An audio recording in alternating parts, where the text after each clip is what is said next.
హైదరాబాద్ ఎల్బీనగర్లో మంగళవారం రాత్రి ఘోర రోడ్డు ప్రమాదం జరిగింది.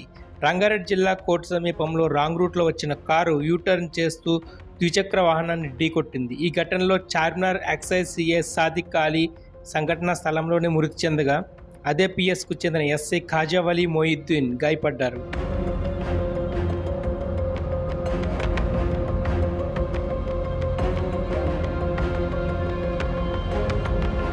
వీరిద్దరూ మలక్పేటలోని ప్రభుత్వ క్వార్టర్స్లో ఉంటున్నారు. ఎల్బీనగర్లో ఓ వివాహ వేడుకకు హాజరై తిరిగి వెళ్తుండగా ఈ ప్రమాదం జరిగినట్లు తెలుస్తోంది. ప్రమాదం జరిగిన వెంటనే కారు నడుపుతున్న వ్యక్తి దాన్ని అక్కడే వదిలేసి పరారయ్యాడు.